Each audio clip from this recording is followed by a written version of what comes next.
दीपावली का त्यौहार गए हुए अब 1 हफ्ते हो चुके हैं, लेकिन अभी भी कुछ घरों में जो दीपावली वाली खील है ना, वह अभी भी कुछ घरों में बची हुई है। तो फिर देर ना करिए, आज जो मैं रेसिपी आप लोगों के साथ शेयर करने जा रहा हूँ ना, ये टी टाइम स्नैक्स की रेसिपी, जिसे हमने दिवाली की बची हुई खील से ही बनाया है। आप इसे चाय के साथ एंजॉय कर सकते हैं, या यूं ही आपका अगर कुछ खाने का मन है नमकीन सा, तो आप इसे खा सकते हैं। इसे बनाना बहुत ही आसान है और हमने इसे घर की रखी सामग्री से ही बनाया है। अगर आप लोगों के घर में भी दीपावली की खील अभी भी बची हुई है, तो आप ये टी टाइम स्नैक्स की रेसिपी बनाकर ट्राई करिए। इस स्नैक्स को बनाना बहुत ही आसान है और ये सिर्फ 10 मिनट में बनकर तैयार होती। तो आइए इसे बनाना शुरू करते हैं। तो आप देख सकते हैं कि यहाँ पे मैंने एक छोटा बाउल खील लिया है। मेरे पास इतनी ही खील बची हुई थी। अगर आपके पास ज़्यादा है तो आप ज़्यादा खील से भी इस रेसिपी को बनाकर ट्राई कर सकते हैं। अब जितना मैंने खील लिया है ना, उसका जस्ट हाफ क्वांटिटी में मैंने यहाँ पे पोहा लिया है। पोहा आप मोटा या पतला कोई सा भी ले सकते हैं। बस एक बात का ध्यान रखना है कि रेसिपी बनाने से पहले आपको इन दोनों चीज़ों को अच्छी तरह से साफ़ कर लेना है। अब जितना पोहा लिया है ना, उसका जस्ट हाफ यहाँ पे मूंगफली का दाना लिया है। स्नैक्स को थोड़ा सा चटपटा बनाने के लिए मैंने यहाँ पे हरी मिर्च लिए हैं।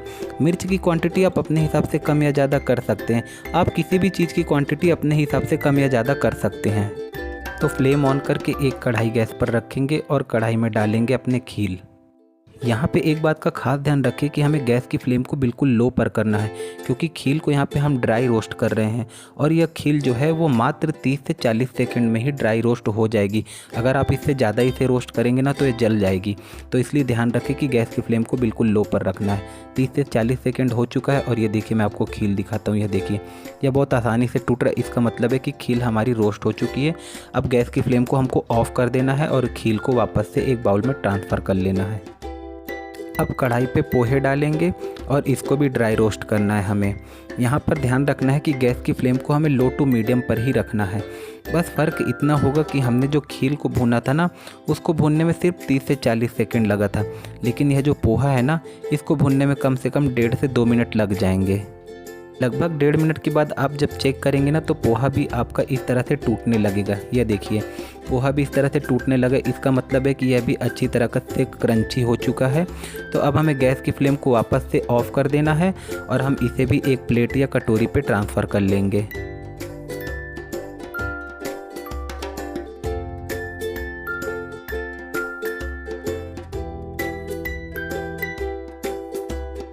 अब हम कढ़ाई में सिर्फ 1 टेबल स्पून ऑयल डालेंगे। यहाँ पे मैंने मस्टर्ड ऑयल लिया है। जब ऑयल हल्का सा गर्म हो जाएगा तो हम इसमें मूंगफली के दाने को डालेंगे और उसे अच्छी तरह से फ्राई कर लेंगे। मूंगफली को इस तरह से फ्राई करने से एक तो इसका जो नमी है वह दूर हो जाएगा और दूसरी बात, इसमें क्रंचीनेस आ जाएगा, जिससे हमारा स्नैक बहुत ही ज़्यादा टेस्टी हो जाएगा। तो ये देखिए, सारी मूंगफली अच्छी तरीके से फ्राई हो चुकी है। तो गैस की फ्लेम को वापस से लो पर करके इसे भी एक कटोरी में ट्रांसफ़र कर लेंगे।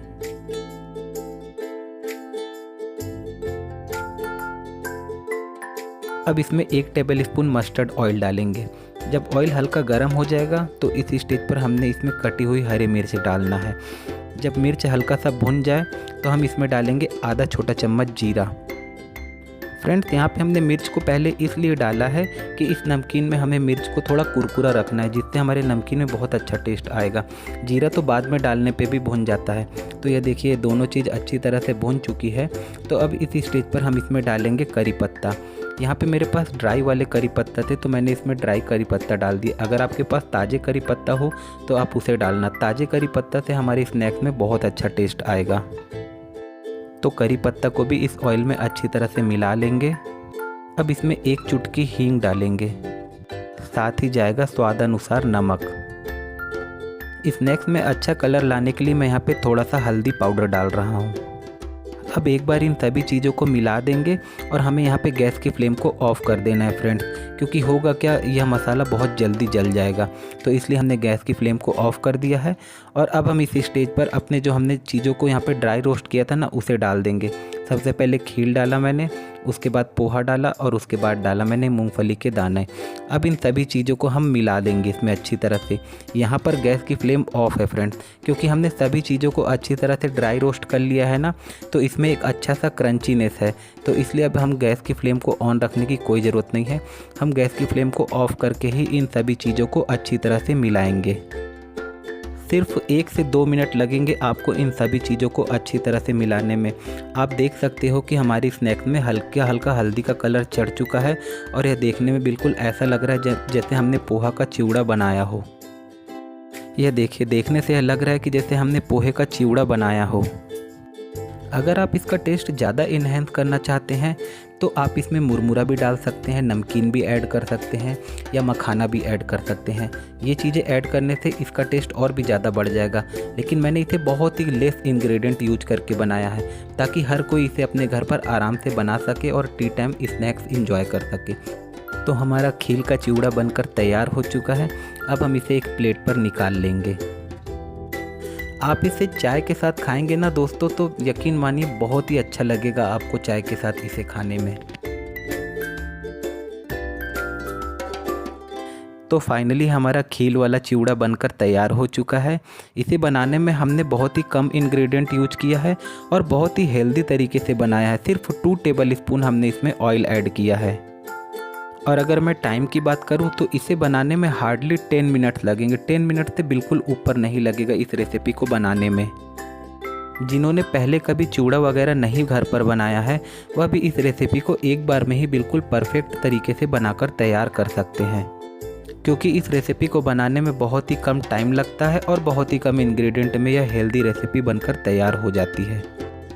तो फ्रेंड्स, देर ना करिए, अगर आप लोगों के घर में भी खील बची हुई है तो आप एक बार यह चिवड़ा की रेसिपी उस खील से बनाकर ज़रूर देखिए। मुझे यकीन है कि आपको यह टी टाइम स्नैक्स रेसिपी बहुत ही पसंद आएगी। अगर आपके पास ज़्यादा खील है तो आप ज़्यादा चिवड़ा बनाकर तैयार कर सकते हैं और यह बिल्कुल भी नहीं ख़राब होता है। आप मेरी तरह से इसे एयर टाइट कंटेनर में रखकर बिल्कुल 1 महीना तक आराम से खा सकते हैं। यह बिल्कुल नहीं ख़राब होगा। जब आपका मन करे तब आप इसे टी के साथ इंजॉय करें, या ऐसे भी अगर आपका कुछ खाने का मन है नमकीन सा तो आप इसे खा सकते हैं। तो इस तरह से आप अपने स्नैक्स को एयर टाइट कंटेनर में रख सकते हैं और जब आपका मन करे आप इसमें से निकाल के आराम से उसे इंजॉय कर सकते हैं। यह चूड़ा आसानी से लॉन्ग टर्म तक चल सकता है फ्रेंड्स, क्योंकि हमने इसमें ऐसी कोई भी चीज़ नहीं ऐड किया है जिससे इसमें स्मेल वगैरह आए या इसकी सेल्फ लाइफ कम हो। तो आप भी इस मस्ट ट्राई रेसिपी को एक बार घर पर ज़रूर बनाएं और आपकी रेसिपी कैसी बनी आप मुझे कमेंट करके ज़रूर बताएं। और अगर आपको आज की मेरी यह स्नैक्स की रेसिपी पसंद आई हो दोस्तों, तो मेरी आप लोगों से हम्बल रिक्वेस्ट है कि आप मेरे वीडियो को लाइक कर दीजिए और इस चैनल को सब्सक्राइब करके अपना प्यार और सपोर्ट दे दीजिए। और अगर मेरी वीडियो में कुछ कमी रह गई हो या जो मेरा वे ऑफ रिप्रेजेंटेशन है उसमें अगर कुछ कमी हो गई हो तो आप मुझे ज़रूर सजेस्ट करें। मैं उन चीज़ों को इम्प्रूव करने की बिल्कुल कोशिश करूँगा। तो उम्मीद करता हूँ कि आपको आज की रेसिपी बहुत पसंद आई होगी। तो फ्रेंड्स, आप लोगों को रेसिपी कैसी लगी प्लीज़ आप मुझे कमेंट करके ज़रूर बताइए। मैं आप लोगों के कमेंट का वेट करूँगा।